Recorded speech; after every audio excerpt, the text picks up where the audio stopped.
The leaders of Pakistan and China on Tuesday urged the international community to swiftly send humanitarian and economic aid to Afghanistan, backing a similar UN call made just 24 hours earlier. A government statement seen by AP said Pakistani Prime Minister Imran Khan and Chinese President Xi Jinping discussed Afghanistan by phone, saying afterward international help is needed to alleviate their suffering, prevent instability, and rebuild after the chaotic United States withdrawal in August allowed the Taliban terrorist organization to grab power.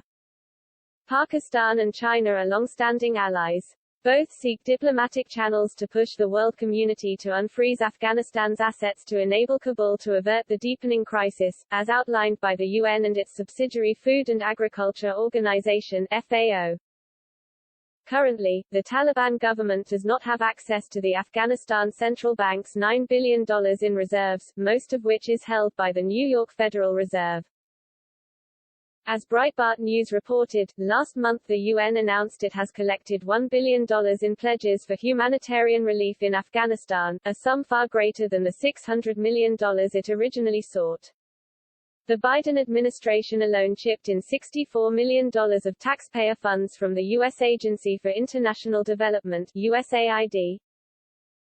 As the money flowed towards Kabul, the Taliban continued to show its priorities by gleefully parading the $64 billion in military hardware it seized from the U.S. and Afghan military during President Joe Biden's disastrous withdrawal.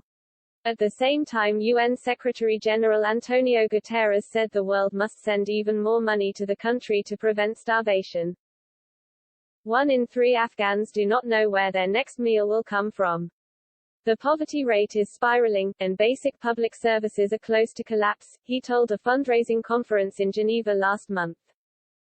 The people of Afghanistan need a lifeline. After decades of war, suffering and insecurity, they face perhaps their most perilous hour, he cautioned.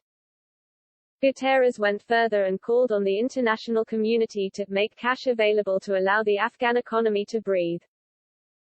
That plea would require reversing decisions by the World Bank, International Monetary Fund, and Western governments to freeze Afghanistan's assets and suspend assistance programs after the Taliban overthrew the elected civilian government.